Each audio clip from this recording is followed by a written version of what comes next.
안녕하세요. 오늘은 분양에 대해서 말씀해 보려고 하는데요. 지금 여러분 정말 작년인가 재작년에 정말 그 난리가 났었던 파크웨이, 뭐 보스사에서 만든다고 했는데 그 계열사인 블루스카이인가요? 거기서 만든다 그래가지고 정말 분양 이거 받느라고 사람들 줄 서고 막 난리 났었던 그 파크웨이 2가 지금 분양을 한다고 합니다. 사실은 이런 것들 한국 부동산 업자들이 하는 걸 뭐 기다리실 필요 없고, 이런데 사이트 찾아 들어가서 자기를 등록을 시키면 이메일이 빨리 옵니다. 이 사람들도 빨리빨리 팔아먹어야 되니까 수수료 싸움이잖아요. 그러니까 제일 먼저 이메일도 주거든요. 거기 빨리빨리 또 등록을 해가지고 하시면 다른 사람보다 빨리 어떻게 보면 좀 더 좋은 정보를 받고 물건을 분양 받을 수도 있을 가능성이 있어요. 이렇다고 해서 뭐 하는 건 아니니까. 그리고 요즘에 지금 분양가가 워낙 비싸기 때문에 어쨌든 블루스카이가 그 유명했던 그 난리 쳤었던 보스사 계열사에서 만든 블루스카이가 만든다고 합니다. 요즘에 여기가 유행하는, 한국은 요즘에 새로운 집 지면 그 문화센터라고 엄청 잘 돼 있잖아요. 저도 아시는 분이 한국에 이런 데가 있어서 지하에 들어가 봤다가 뭐 완전 촌놈처럼 그냥 놀라긴 했는데, 거기 보면 뭐 골프장도 있고 수영장도 있고 애들 놀이터, 애들 전용 수영장, 뭐 사우나, 이 아파트 단지를 나갈 필요가 없더라고요. 물론 거기 계속 있으면 또 지겹긴 하겠지만, 근데 그거랑 비슷하게 요즘은 이렇게 아파트 단지에 주민센터, 커뮤니티 센터를 이렇게 만드는 분위기잖아요. 뭐 이런 거 너무 잘 돼 있고. 근데 위치 같은 경우에는 제가 보니까 서리 센트럴에서도 정말 되게 핵심적인 지역이긴 합니다. 근데 어떻게 보면 이게 어떻게 말을 표현하면 이게 더블 역세권일 수 있어요. 뭐 게이트 스테이션도 갈 수 있고, 그리고 서리 뭐 시리 센트럴 시리 스테이션도 갈 수 있고, 그 백사본 에비뉴랑 킹조지 스테이션 바로 옆인데 여기 전체가 다 개발되는 가정 가운데서도 한 군데 있으니까 너무 위치는 좋을 것 같아요. 근데 제가 이제 사실은 뭐 파크웨이 이거 제가 뭐 관계자가 아닙니다. 그래서 분양하든 말든 뭐 돈도 없고 요즘에 큰 관심은 없긴 하지만 제가 이제 드리고 싶은 말씀이 있었어요. 요즘에 보면 분양 광고가 진짜 많습니다. 가만히만 있어도 정말 많이 들려오기도 하고, 유튜브 보면 여기 되게 유명한 밴쿠버 여러 팀들 있지 않습니까? 그죠? 뭐 여기 오경호 팀 같은 분들, 오늘 그리고 또 여기 보면은 밴 분양 하시는 분들, 저도 유튜브에 나오는 걸 꾸준히 보거든요. 그러다 보니까 이분들이랑 아무런 친분이 없지만 얼굴이 익숙하다 보니까 좀 되게 친근한 느낌이 들어요. 그 한국 식당 가도 가끔 계시더라고요. 그래서 뭐 좀 아는 척도 하고 싶은 생각이 들기도 하고 자존심이 상해서 내가 왜 아는 척을 하지? 아는 척을 하지 않았습니다. 개인적으로. 여기 보면은 또 오경호 팀이네요. 뭐 혼돈의 부동산 시장에서 기회를 만든다. 함께하는 투어 이벤트, 신규 분양 투어라고 합니다.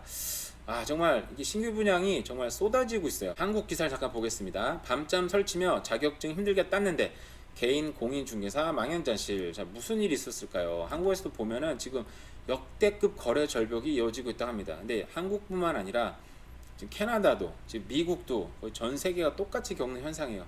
지금 거의 역대급 거래 절벽이 일어나고 있습니다.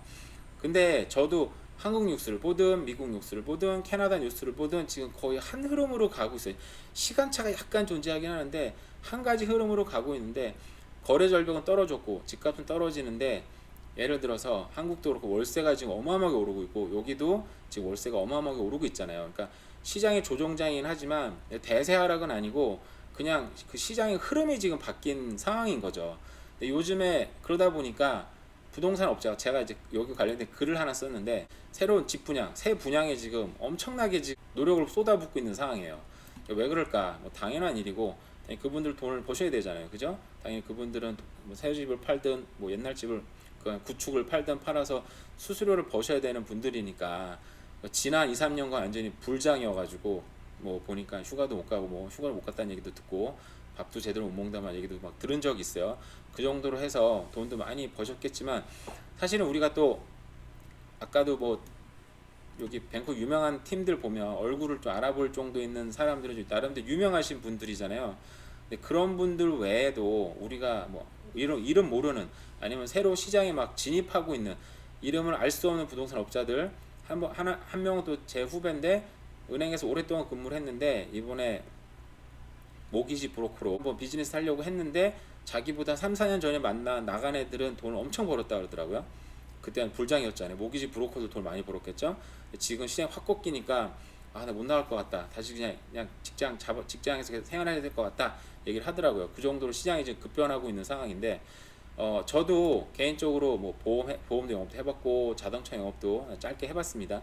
근데 영업이란 게 쉽지 않아요. 참, 이 모르는 사람 만나고 뭐 제 성격이 굉장히 소심하기도 하고 힘든 부분도 있었는데 뭐 그런 것도 있었는데 월급에 대한 일정한 보장이 없다 보니까 그게 쉽지 않더라고요. 근데 혼자 살면 부모님이랑 같이 살 수도 있고 커버가 어느 정도 되는 부분이 있는데 한 가정이 가정이면 생활비가 꾸준하게 들어가야 되다 보니까 쉽지 않습니다.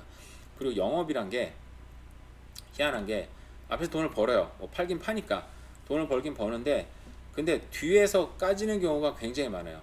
그 아무리 남들 앞에서 좀 괜찮게 보여야 되다 보니까 뭐 자동차도 사회 초년생인데 제가 외국계 자동차에 잠깐 일했었거든요. 그랬더니 그래도 한국 차라도 최소한 중형 이상은 타야 된다라는 얘기를 하더라고요. 그래서 그게 될 수가 없는 상황인 거예요. 돈이 없는데 어떻게 중형차를 도대체 벌써 막 1,000만 원, 2,000만 원짜리 차를 어떻게 사요? 중고를 산다 그래도 그런 요구를 또 했었고 그리고 옷 먹는 거 이런 거 대충 하는 게 쉽지가 않더라고요. 왜냐면 외향적으로 좀 갖춰져서 보여야 되는 것도 있고 그리고 개인적으로 광고도 내야 되고요.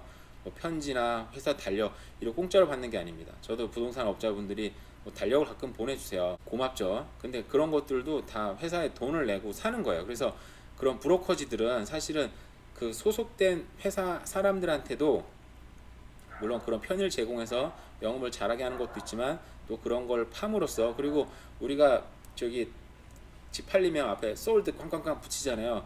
그런 것도 다 돈이 들어갑니다. 사실은 그런 것도 돈이 들어가기도 하고 홍보비 이런 것도 많이 들어가고 회사 시스템을 내는 비용도 들어가고 회사는 사실은 회사원이 아니에요. 그 브로커지에 소속된 개인 업자들이기 때문에 이런 비용들을 다 내야 됩니다. 뭐 그렇다고 지금 뭐 부동산 편드는 게 아니고 왜 부동산 업자들이 요즘에 이렇게까지 정말 새 분야에 정말 목숨 걸고 그냥 열심히 하고 있는지를 좀 이해를 해야 된다는 거죠. 그래서 한국에서는 부동산이 파산한다는 기회도 납니다. 완전 거래 절벽이다 보니까. 근데 또 새로운 분양이 좋은 점이 뭐냐면 새로 사는 입장에서는 디파짓을 저 같은 일단 집이 하나 있는 분들은 대부분 20% 디파짓 꼭 해야 되잖아요. 근데 그럴 필요가 없어요. 당분간. 뭐 5% 하고 뭐 몇 개월 있다 5%, 또 몇 개월 있다 5% 하면 뭐 10%만 내고 1년을 기다렸다 낼 수도 있고 그 사이에 또 돈을 또 모을 수도 있고 또 누군가에서 또 빌릴 수도 있고 여러 가지 뭐 기대가 있잖아요. 그죠? 그리고 미래에 2, 3년 뒤에 부동산 상승의 기대 효과도 있으니까요. 그래서 서로 간에 윈윈일 수 있죠. 부동산 업자도 물건을 팔아서 수수료를 벌고 그 사는 사람도 뭐 미래의 가치를 사고 그리고 디파짓을 큰 목돈을 한 번에 낼 필요는 없으니까 윈윈일 수도 있고요. 그리고 밴쿠버 시장에서는 굉장히 오랜 기간 동안 우리 자본주의 역사를 봤을 때 굉장히 오랜 기간 우상향을 계속 했기 때문에 그런 특히나 밴쿠버 시장의 그런 전형적인 모습을 보여준 시장이기도 합니다. 근데 어쨌든 투자형 주택을 살 때, 콘도를 살 때 부동산 업자의 말을 무조건 들으면 안 됩니다. 그분들도 물론 아주 좋은 거 엄선해서 판매를 하시겠죠. 그런 얘기 많이 하시더라고요. 또 당연히 이 부동산 시장 정말 밴쿠버 한국 시장 뻔한데 여기서 누구 사기 쳐먹어봤자 뭐 어떻게 된다, 뭐 한국으로 도망치지 않는 이상 쉽지 않잖아요, 그죠? 좋은 물건 사시겠지만 어쨌든 그 이후에 상승을 하든 하락을 하든 누구도 책임지지 않습니다. 제가 어떤 부동산 하시는 분한테 어떤 콘도를 몇 년 전에 파셨는데 지금 그 콘도가 굉장히 위치도 좋고 많이 올랐어요. 근데 그 당시에 팔았을 때는 부동산이 상승장이 아니다 보니까 몇 년 동안 좀 지지부진했다 그러더라고요. 그래서 그 판매했던 사갔던 분들이 몇 년 동안 저는 할 때마다 되게 아쉬운 소리를 많이 해가지고 정말 속병을 좀 알았다고 얘기를 하더라고요. 그 들었을 때 좀 이해가 안 갔어요. 왜 부동산 업자한테 뭐라 그러지? 자기 책임인데? 근데 떨어졌을 땐 뭐 전화해서 뭐라고 그럴 거 아니에요, 그죠? 근데 만약 오르면 부동산이 많이 올랐어. 그럼 몇만 불씩 막 주나요? 가가지고 야 그동안 너무 고맙고 수고했다 하면서 몇천 불, 몇만 달러 뽑아가지고 막 주나요? 그러지 않잖아요, 그죠? 그러지 않을 건데 왜 떨어진다고 뭐라 그러나?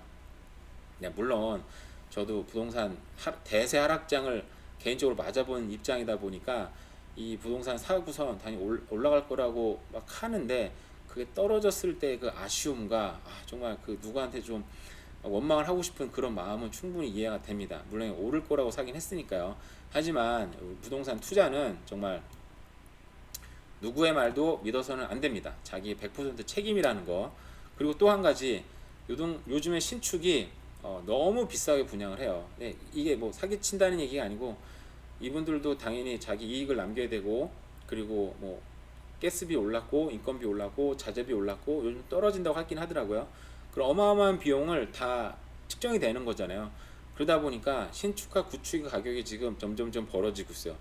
지금 구축은 보통 시장이 안 좋으니까 떨어졌는데, 신축은 이 비용들 다 감안해서 올라가다 보니까 지금 갭이 많이 벌어졌거든요. 그래서 사실 1, 2년 뒤에, 2, 3년 뒤에 이 구축 가격이 이걸 과연 전고점이라고 표현하면 이걸 뚫고 올라갈 수 있을까라는 거에 대한 의문이 많이 드는 상황입니다. 하지만 말을 이렇게 하면서도 저도 신축에 지금 투자하고 있다라는 거, 그래서 걱정이 많다라는 거, 하지만 뭐 버틸 수 있는 시장이 많다라는 거. 밴쿠버 시장은 렌트가 워낙 견고하기 때문에 버틸 수 있는 시장이 많고, 저는 뭐 사고 팔고 하려고 산 건 아니고 장기 보유를 생각해서 뭐 사업을 생각하고 있는 분들이 있어서 하고 있다라는 거. 그래서 당장 수입이 없더라도 소위 몸빵 뭐 버티면 돼요. 내가 버티는 것도 아니고 거기다 렌트를 찾아서, 테넌트를 찾아서 버티면 됩니다. 자, 시장이 얼마나 뜨겁고 지금 앞으로 전망이 뭐 나쁘지 않아요. 어제 제가 만든 영상 중에 이민자들이 엄청나게 들어오고 있고, 그리고 뭐 분양가도 오르고 있는 건 너무 다 아는 사실이다 보니까 이렇게 또 버티면 좋은 날이 올 거라는 거. 그래서 여러분들이 또 좋은 판단을 해서 좋은 투자로 이어졌으면 좋겠습니다. 네, 이상입니다. 감사합니다.